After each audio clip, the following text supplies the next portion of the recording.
ఒకవేళ signal cut అయితే సరే ఓకే. ఏంటి అంత ప్రెస్టేషన్గా తీసుకున్నారా? ప్రెస్టేషన్లో ఉన్నారా? ప్రెస్టేజ్గా తీసుకున్నారా పులివెందుల్ని? సార్ మేము మొట్టమొదటి నుంచి చెప్తానే ఉన్నాం, ఏ ఎన్నికైనా మేము ప్రెస్టీజియస్ గానే తీసుకుంటాం. అది చీఫ్ మినిస్టర్ గారి ఎన్నిక కావచ్చు, ఆఖరికి పులివెందుల జడ్పీటీసీ కావచ్చు, వాట్ ఎవర్ ఇట్ ఈస్, మేము ఏదైనా కానీ మేము ప్రెస్టీజియస్ గానే తీసుకుంటాం. రాజ్యాంగం మాకు ఇచ్చినటువంటి హక్కుతోటి జగన్మోహన్ రెడ్డి గారి ఇంట్లో ఓట్లు కూడా అడుగుతాం.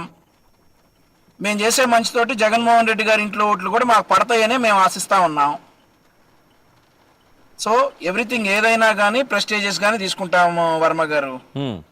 కాదండి, తీసుకోవచ్చు ప్రెస్టేజ్, ప్రతి ఎన్నికలను అలాగే తీసుకోవాలండి, ఏది కూడా వదలమని ఎవరు చెప్పట్లేదు. కానీ ఏంటి 20,000 ఏంటండి ఓటుకి? జడ్పీటీసీకి అసలు ఎవరిస్తున్నారు? ఏంటి ప్రచారాలు? నెక్స్ట్ కోట్లు బెట్టింగ్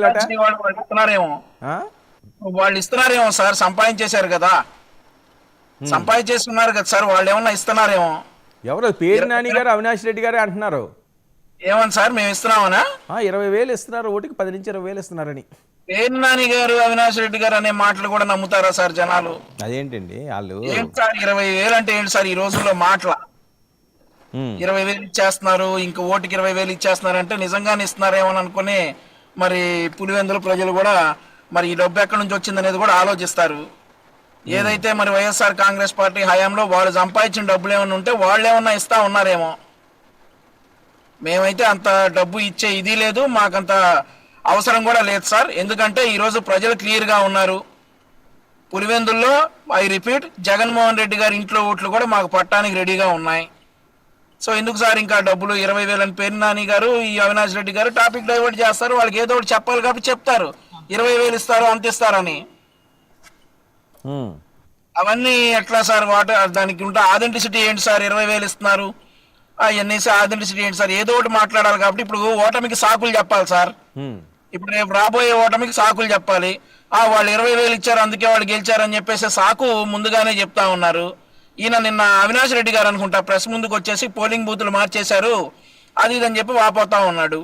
మాకేంటి సార్ సంబంధం అక్కడ? స్లిప్పులు మార్చేశారట, ఎవరిని రానివ్వట్లేదట, ఒక ఊరు ఇంకో ఊర్లో. ఓటమికి సాకులు సార్, ఓటమికి సాకులు చెప్పాలి కాబట్టి ఏదో ఒకటి చెప్తా ఉన్నారు. ఆ సాకులన్నీ చెప్తే 20,000 ఇచ్చేస్తున్నారు ఓటుకి, స్లిప్పులు మార్చేశారు, పోలింగ్ బూతులు మార్చేశారు, ఏ ఒక సాకులు చెప్పాలి కాబట్టి. జగన్మోహన్ రెడ్డి గారు కంచుకోటని బద్దలు చేయబోతున్నారా? ఆయన ఇలాకాలో అడుగు పెడుతున్నారా? కంచుకోటని సార్ 2023 మార్చి 23 తారీఖే బద్దలు కొట్టాం సార్. అక్కడ మేము ఎమ్మెల్సీ గెలిచాం సార్, పేపర్ బ్యాలెట్ ద్వారా గెలిచాం సార్. ఇంకెప్పుడు కొట్టేదే ఉంది సార్? 2023 మార్చి 23 బద్దలు కొట్టామని చెప్పుకుంటాం సార్. ఎవరు చెప్పారు సార్ జగన్మోహన్ రెడ్డి గారు కంచుకోటని? ఏం లేదు సార్, అది 2023లోనే కొట్టాం సార్. కాదు వంశీ, పులివెందుల్లో లేదు కదా మీ పాగా? పులివెందుల్లో కూడా సార్ అప్పుడు ఎన్నిక పులివెందుల్లో కూడా జరిగింది, పులివెందుల్లో కూడా మాకు మెజారిటీ వచ్చింది. ఏమొచ్చింది మెజారిటీ? ఆయన గెలిస్తే మీకు మెజారిటీ కాదు కదా సార్. మేము అనేది ఇది కాదు sir, MLC election sir, Ram Gopal Reddy గారికి సార్ పులివెందుల్లో కూడా మాకు మెజారిటీ వచ్చింది సార్. సో ఇప్పుడు బాగా వేసేది ఏంటి సార్? సార్ రాజ్యాంగం మాకు ఇచ్చిన సార్ హక్కు సార్, అది పులివెందులు కావచ్చు ఎక్కడైనా కావచ్చు. మేము చెప్తా ఉన్నాం కదా, పులివెందుల నియోజకవర్గంలో జగన్మోహన్ రెడ్డి గారి ఇంట్లో ఓట్లు కూడా మేము అడుగుతాం, మాకు పడతాయి ఆ ఓట్లు. పులివెందులు కంచుకోట ఇవన్నీ కాదు సార్. ఏంటి జగన్మోహన్ రెడ్డి గారి ఇంట్లో కూడా పడతాయా? జగన్మోహన్ రెడ్డి గారి ఇంట్లో కూడా మాకు పడతాయి సార్ ఓట్లు. ఏంటి అంత కాన్ఫిడెన్స్? అవును సార్, ఇప్పుడు మనం చూసుకోవచ్చు వాళ్ళ ఇంట్లో మరి పరిస్థితులు చెప్తే మరి సోదరి నాగమల్లేశ్వరి గారికి మళ్ళీ కోపం వస్తుంది. సో పద్దాక మేము తల్లి చెల్లి అంటా ఉన్నాం అని చెప్పేసి మళ్ళీ ఆవిడకి కోపం వస్తుంది. వాళ్ళ ఇంట్లో కుటుంబ సభ్యులు కూడా ఆయన ఓట్లు వేయలేని పరిస్థితి కదా సార్. సో ఆ ఓట్లు కూడా మాకు పడతాయనే చెప్తా ఉన్నాం. సో రేపు జడ్పీటీసీ కొడుతున్నారు మీరు? ఖచ్చితంగా కొడుతున్నాం. కొట్టకపోతే? ఖచ్చితంగా కొడుతున్నాం సార్. ఆ కొట్టకపోతే అనే క్వశ్చన్ లేదు. ఒకవేళ కొట్టకపోతే కొడతాం సార్.